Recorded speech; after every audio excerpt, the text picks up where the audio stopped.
Good morning. Welcome back to another episode of the Engler Grind podcast. I am your host, Haley Demers. I hope you're having a fantastic week wherever you're at. Maybe you're in the grind. Maybe it's the morning. Maybe you're listening to this on the way to make another sales call or visit, whatever it is. I hope I'm meeting you at a really great place in your week. I have a really exciting founder today. She is someone that developed her business in the program and after college, then took it full time. She's an expert in social media management and strategic storytelling. So I am also going to be learning a lot today, but I'm really excited to have the owner and founder of Bright Medows Marketing, Miss Chandra Spangler. Well, thank you for having me. I'm excited. Yeah, I'm excited to be here. And as I said, with communications and marketing kind of being my wheelhouse, I'm going to learn a lot today. And I remember when you were developing this business in the program, because I'm not that much older than you, but it was really fun to see your rebrand at the time and all the experiences you were having as a student. And then as you went full-time after college, what an experience that has been for you. So I'm excited to hear more about the details, because I am, now that you're an alum, I don't get the details anymore. Right, yeah. So for our listeners and our entrepreneurs out there, will you please share your journey and where you're from? Who is Chandra Spangler? Yes, I'm from a small town, the Irish capital of Nebraska, which actually this weekend, it's the big St. Patrick's Day. Are you going to paint the horse green? They did that last night maybe, or the night before. Cool. Yeah. But they usually do it on a Wednesday night. Yeah. So they can have them for the shamrock painting. Yeah. But I grew up in O'Neill, Nebraska. I was super heavily involved in FFA in high school. I got a board role as a historian to begin with. So with that, I was doing a lot of, newspaper articles and communications around what our chapter was doing. And then as I progressed, started getting really involved in the agri-science fair, where you had to do a research and then do a communications project kind of over that. And so, I think that's where I kind of got that drive and passion for agriculture, and then also the communication side of things. Then I truly realized that this was like a career path after we had someone come in to our FFA class from Aurora Cooperative and talk about their life as a marketing person and what that looks like for them. And just for me to realize, wow, their hands touch so many amazing things, truck wraps and the editorials and just social media and newspapers. There's just so much that they touch, and I just thought it was really cool. Yeah, that's awesome. How did you, out of curiosity, how did you find Engler? So I've kind of, knew about it a little bit my freshman year. I came to UNL to major in agricultural and environmental sciences communication. I had one of my friends, Tate Jessel, if you're listening, he one day said, I think you should go, do, ag communication. So then I just was yeah, that actually sounds pretty good. So chose that major, and my freshman year I looked into it a little bit, kept up with them, but nothing too crazy. And then my junior year, I ended up taking the 101 class and kind of got roped into it, starting with the pitch contest in the fall. I did not know that you didn't join until your junior year. Yeah, I'm a late bloomer. That's cool. That's very, very cool. My husband did the same thing, so I get that. But yeah. Wow, what an experience. What was, thinking back to your time in the program, what was one of the most pivotal moments that you would say changed your journey? I've talked about this in another podcast with Engler, but it was really that point of I'm doing a lot of different things, and if I don't just focus on one thing, I'm burning out, essentially. I was working a job on the weekends, I was taking a full class load, I was trying to build this business, and then also had a part-time job at the time. So there was kind of a lot of moving parts and pieces, and so I think the thing that really changed this and made me say, okay, I need to get serious about it and sink or swim, this has to be lucrative somehow, was to say, I'm going to push the chips in and go for it my spring of my senior year, and kind of quit those other jobs. Yeah. And just hope that I could work hard and make it work. Yeah. Yeah. And isn't that when you did your rebrand? Yes. Yep. Yeah. Okay. So now shifting gears into Bright Meadows. How did Bright Meadows come to be? There's a specific trail road back home. I enjoy taking the four-wheeler out in the evenings and just driving around, doing whatever. And there's a specific trail road that I go on, and around that sunset time of night, it's just gorgeous. There's just a field, and it's hilly, and the road that I'm on is like four-wheeler only, like you wouldn't want to drive your car down it. And so just like that scene and how that makes me feel, and then being from those agricultural roots kind of inspired the name. And I talked to some individuals here in Engler who kind of helped me figure that out more. Did you have a senior picture done in there or in that meadow? No, I should have. Okay, I don't even know who. I feel like I'm seeing this senior picture of yours from high school. And I do have one that is like in kind of a meadow, like a wildflower field, but that was the photographer had her own field that she had like planted. And cool. Well, that's a really special name, and as people are always thinking about what should my business name be, it doesn't have to be overly complicated. But I think Bright Meadows, when I think of your marketing business, I think of you because you're a very bright person, and so I think that reflects on your business too. Yeah. So it's been great to have that. Yeah. So you started your business officially your junior year or your senior? Would have been the end of my junior year. Okay. My junior year, I went into Dave's office in the spring, and I had said like, hey, Dave, I'm like thinking about doing this business. I'm going to be gone for the summer. So I'll start it when I get back in the fall.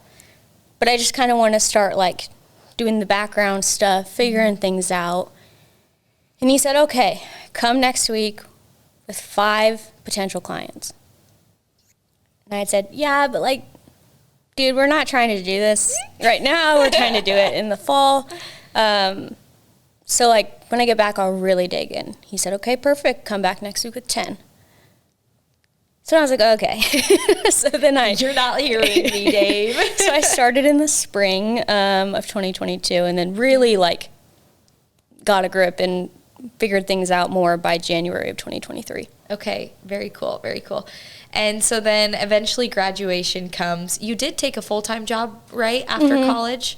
Share a little bit of that journey to taking your business full-time.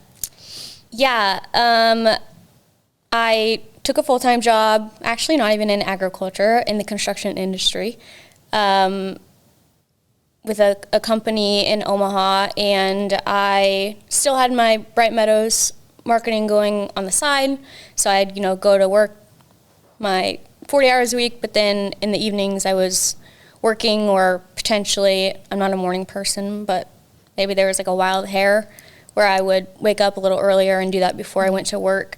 But it just kind of got to the point where there was this friction between the two, my full-time job and the business. The business had a lot of opportunities at that time where it could grow, and I could see ways it could grow. At that time, my career was growing. I was, being put into a new position and kind of promoted up, if you will. And so it's kind of this thing of, if I get promoted at work, that's going to require a lot of more mental energy. And I was already coming home in the evenings being tired from work, and I marketed all day. It's, not something now it's your free time. Yeah. So it was just marketing for hours a day, and I just felt kind of burnt out on that, and felt stuck, like I said, with the friction of the two. Which one do you grow?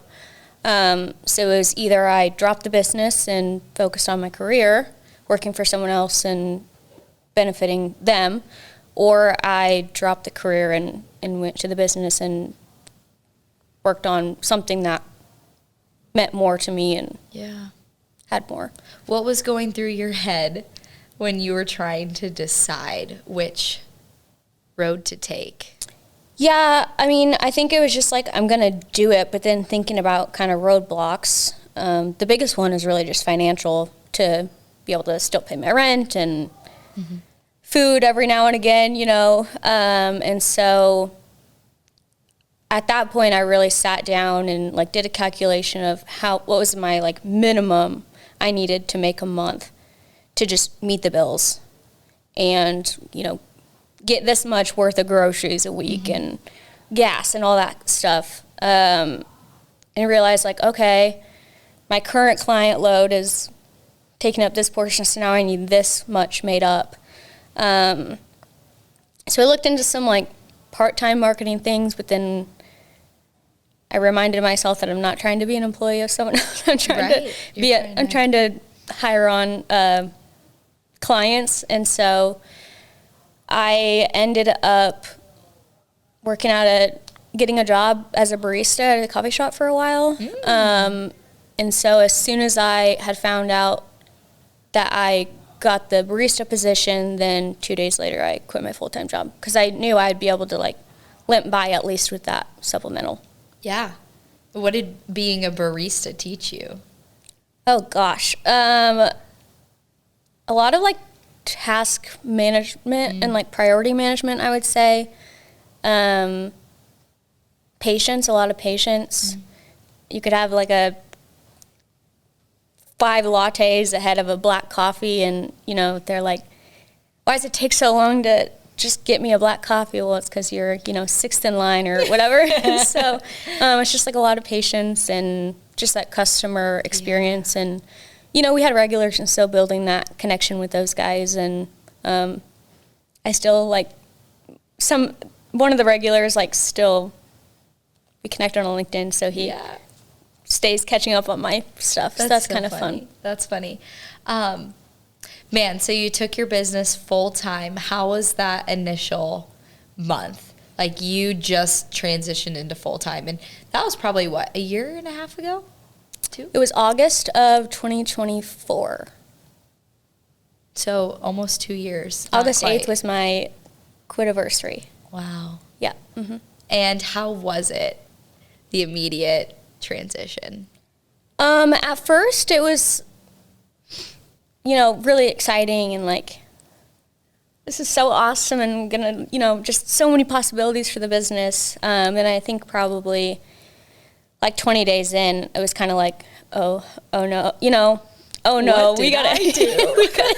This is not like how it was when I was in a full-time job. So just figuring out myself, my schedules, the motivation, you know, at the coffee shop. If you open the coffee shop, then you're there early in the morning, and then going home to do that work. So just making sure I was staying on track with Bright Medows, because that was the main gig, and then with the coffee shop as well. I mean, I would say the first, August to like probably December was kind of rough in the way of like, I know I need to grow this, but I like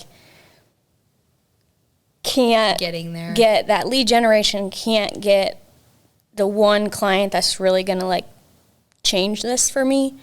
So I'd say those first, 5 months were kind of rough. And then in around February, March of 2025 is kind of when I got my big client that really elevated me in a lot of ways.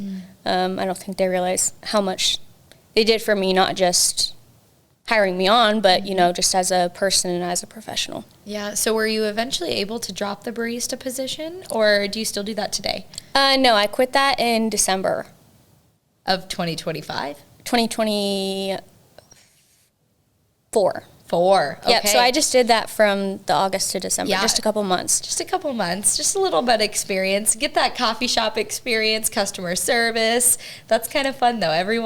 I've always wanted to be a barista for a short amount of time. I'll probably never get to do it, but it's fun while you got to do it. So there's a lot more to it than you think. I Like, bet. coffee is actually a science. And so just, learning even to pull an espresso shot was like a whole science experiment, it felt like. I would have no idea how to do it, so that's a problem. It's a whole nother conversation, but that's really neat and a very cool part of your story that I didn't know. So you went full-time with your business. How has that grown to what has the growth looked like in the last year for you? Yeah, when I first went full-time in 2025, I had a client who had agreed to, they had basically said, how much money do you need to get out of the coffee shop?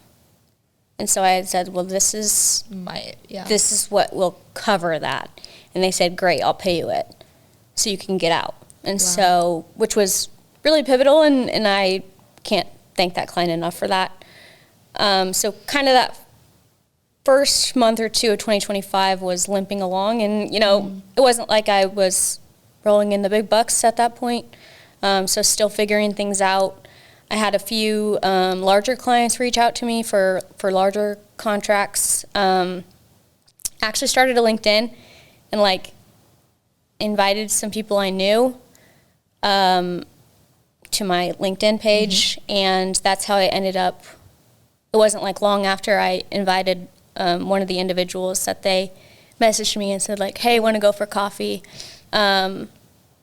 And so I was able to obtain a large contract, I thought, for social media at the time. And then we just found out they needed more for their business, and there was ways we could work the contract better. So we rewrote the contract, and obviously that was even better a contract. And so after I got that client, I felt like things really changed for me. They were kind of the first client who I gave a quote and they said, okay. They never fought me on it. They didn't try to talk me down on pricing. They just said, yeah, perfect. Let's get started. Let's get to it. Which was huge for me because that was my first time that anyone's really looked at my pricing and not questioned it. Yeah. And my client has told me I wasn't gonna look at your pricing and tell you that you were less, worth less than that. And so I think that was huge for my self-worth as a person because I'm very tied to the business, but also just my ability to have that trust in myself going forward for other contracts to be able to, give them those higher prices and be trusting that I am worth those higher prices that they're paying. That's really, really cool. That's awesome. So are you at a point where you are always looking for clients, or are you I can't take anymore? Because I guess in your business, when you're the only person, at some point you either have to hire and grow, or you can only do so much and have so much time. Yeah, at this current point, as far as full-time social media management for clients, it's probably a no-go. I have quite a few accounts that I'm managing. It's been an exciting adventure. Another kind of part of the business I wanted to get into was consulting. My old business name was Meraki Consulting Services, and so I wanted to get, at the heart, if I go back to that, it was really that coaching and just advising people on social media. And so I want to get more into that here in 2026, whether that's with, corporate marketing groups, or there can be kind of a tension between the marketing team and leadership on what leadership wants to see on social media and what the marketing team thinks should be on social media based on strategy, because leadership maybe sees it off of a TikTok they saw and thinks that they should do it now. And so there's sometimes that friction between the two, where the marketing just ends up posting things to appease leadership, and they're not necessarily posting to be strategic and lean into what their customers want or the audience wants. It's just what leadership wants. And so to be able to insert myself into those businesses and kind of help out with that portion of it. And then it's also been exciting this semester. I was able to teach a course, which is another thing I wanted to get into, whether that was like a virtual online course or in person. That was a 4-week course, but even if I did like a, afternoon class or something for businesses, I would love to get more into those two things. Yeah. So for those who don't know, Chandra actually, this will come out in like 2 weeks, so this is still going to be relevant. But Chandra actually just got done teaching our first kind of social media strategy like course and how to develop storytelling. Am I correct? I didn't get to sit in on the class, Yes, so I'm not 100% sure, but she just finished that up. You want to share a little bit about what you think is the best for the students and the people in the room? What were the best like tidbits that they needed to hear? Well, I think students maybe were a little hesitant in the first class because we didn't really talk about social media at all. Yeah. Rather, we talked about branding and their business goals and really dug into their audiences. And I think that is really pivotal, especially when you're doing social media for a business or to complement a business. So I think they were kind of taken aback by that, but it's something that I make all my clients do. And, we can't market and post on social media without knowing, like, what those people like, what their habits are. We can't speak to them and relate to them if we don't know about them. And so the first week is really, really heavy on branding, which I think was kind of an interesting caveat for students. But the next one would really just be like data drives decisions. So once you have your branding down and you have your business goals and you have your key performance indicators connected to those business goals that you're going to look for on your social media,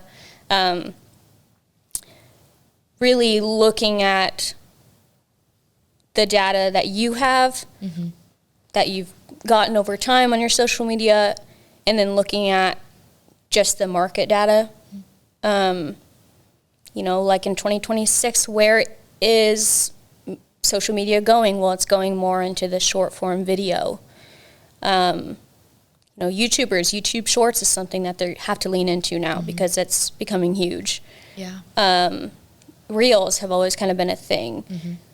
TikTok, LinkedIn got Reels. And so it's just looking at the data and understanding where ad spend is going, as well as where the market's going and what people are starting to preference. And then having to lean into that, whether you like it or not. A lot of YouTubers don't love to do YouTube Shorts, but that's how they're going to make their living, and that's what the people want.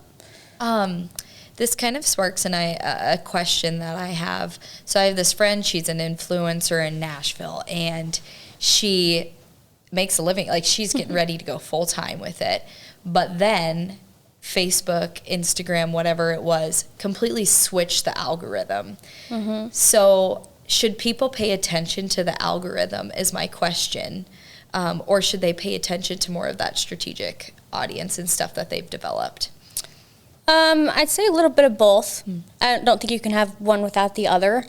Obviously, the algorithm has its switches, but I think at the end of the day, if you have your strategy and your marketing and that aligned, that shouldn't affect you a ton when it comes to your success on social media, right? Yeah.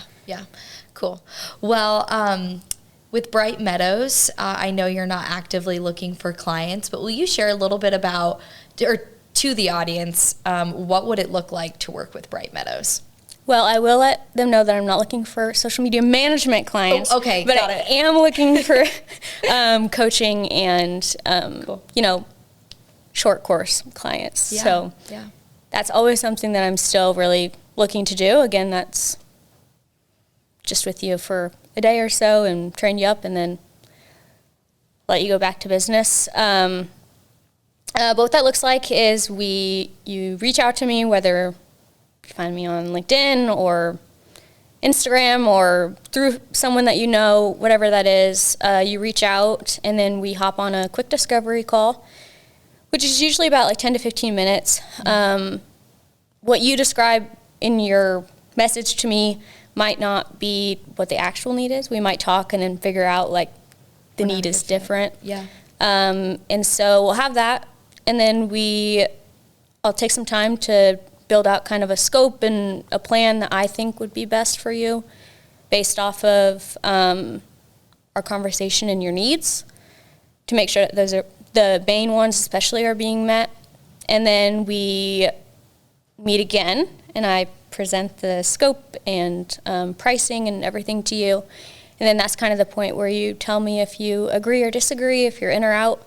If you're out, then hopefully there's a time that you can come back if maybe it was a resource problem or whatever it was. If you're in, then we start contracts. They sign those. They pay me up front, and then I begin my services. Very cool. Very cool. Well, it's been really exciting to watch you from afar grow this business, and also full circle moment to come back and teach here in the program to our students, because there's a lot of the things that you do that oftentimes we overlook, and social media isn't as glamorous and fun as it sounds sometimes. So those services and things that you provide to businesses and people out there, they need that. And so just really, it's a really valuable tool that you have, and you have a really great skill. Yes, thank you. And that like reminds me, there's a person in Engler who has a photography business, and she had posted, she was posting a ton on social media, a lot of like the pictures she had taken and all that. So she said, well, this is fun and exciting. I want to do like social media management for clients. And so she did, and like not long into doing it for clients, she was like, this isn't actually that fun anymore. Yeah, right. I think it was just fun because I was, posting my photos, and that was fun. But like when it comes down to really nitty gritty, it's like not that exciting anymore. Yep. If I were to do that full time, I would need blue light glasses just to keep my eyes. So, yeah. Yeah. Well, it was really fun having you on, and I'm really thankful that you were investing in our program and our students again. So happy to have you. Thanks for having me.